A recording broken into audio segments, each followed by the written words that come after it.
Sa ngayon po, tanging easterlies pa rin o yung hangin galing sa silangan ang siyang umiihip po dito sa may parteng Visayas and Mindanao at meron lamang mga thunderstorms na localized sa natitirang bahagi po ng ating bansa.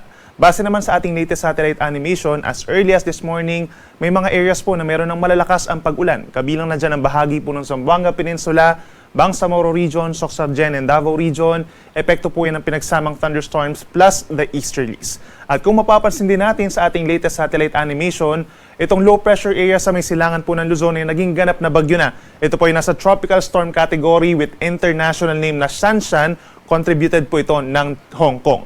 Sa ngayon po yung distansya nitong si Bagyong Shanshan ay 2,140 kilometers east of Central Luzon as of 3 in the morning.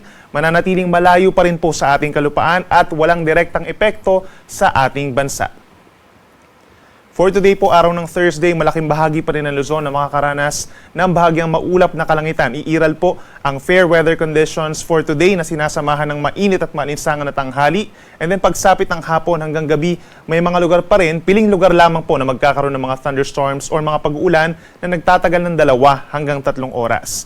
Pinaka-mainit pa rin po ngayong araw dahil sa easterlies na rin dito sa may parting Cagayan and Isabela na hanggang 34 degrees Celsius yung ating air temperature. Yung 33 degrees naman, possible pa rin dito sa may parting Ilocos, sa malaking bahagi ng Central Luzon, parts of Calabarzon and Bicol Region, as well as Metro Manila. Habang sa Baguio naman, ang temperatura ay mananatiling malamig mula 17 hanggang 25 degrees Celsius. Sa ating mga kababayan po sa Palawan at sa malaking bahagi ng Visayas, andyan pa rin ang bahagyang maulap hanggang kuminsan maulap na kalangitan. Bago magtanghali, meron din mga areas dito sa may Palawan na magkakaroon na ng mga pag-ulan, habang mas madalas ang mga pag-ulan sa Visayas pagsapit po ng hapon hanggang gabi, lalo na sa may Negros and Panay Islands. So make sure po na meron tayong dalang payong. Temperature naman natin dito sa may parting Palawan, posible hanggang 32 degrees Celsius, whereas yung maximum temperature sa Visayas between 32 to 33 degrees Celsius.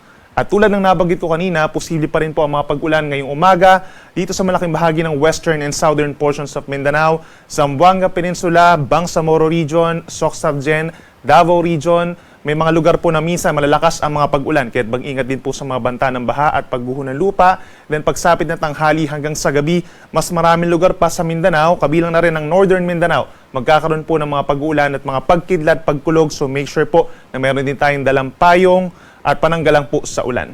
Temperature naman natin dito sa may Zamboanga City at sa may Davao City, posible pa rin umakyat sa 33 degrees Celsius.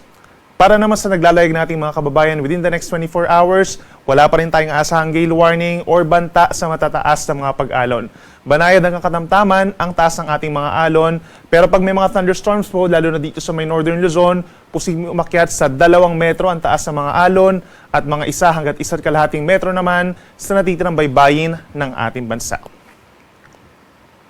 Ngayong darating po na long weekend, asahan pa rin sa malaking bahagi ng bansa ang fair weather conditions, subalit pagsapit po ng hapon hanggang gabi, madadalas na po yung mga pag-ulan at mga pagkidlat, pagkulog, lalo na po over the weekend. So yung long weekend po natin, may mga areas na magkakaroon talaga ng malalakas sa mga pag-ulan, lalo na dito sa may Southern Luzon, Visayas and Mindanao, particularly ang Mimaropa, Western Visayas, Zamboanga Peninsula, Bangsamoro Region. Yan po ay epekto ng southwest monsoon. Maring magbalik ito as early as tomorrow, late evening, at maring magpatuloy ito hanggang early next week. Plus yung tinatawag natin na trough o yung outer portion nitong si Bagyong Shanshan. So maaring magkaroon ng mga convergence or mga kaulapan dito sa may areas ng Southern Luzon. At itong mga circulation, mga shallow circulations na tinatawag at mga cloud clusters, ang maaring mag-trigger naman po ng southwest monsoon or habagat dito sa may parting Visayas and Mindanao. So make sure po na meron tayong dalang payong at lalo na doon sa ating mga kababayan dito sa may Southern Luzon, Visayas and Mindanao, yung mga nabanggit natin na lugar, habang yung fair weather conditions actually mas iiral po dito sa may Northern and Central Luzon, kabilang na rin ang Metro Manila. For the next 3 days, andyan pa rin yung bahagyang maulap at minsang maaraw naman na kalangitan dito sa may Northern and Central Luzon. Medyo mainit nga lang, lalo na sa mga kapatagan na sinasamahan lang ng mga pulu-pulong mga pag-ulan or pagkidlat, pagkulog. So lagi po magantabay sa ating mga advisories and warnings regarding po sa mga magiging pag-ulan natin sa susunod pa na 4 na araw. Ang sunrise naman po natin ay 5:43 na umaga today at ang sunset ay 6:15 ng gabi.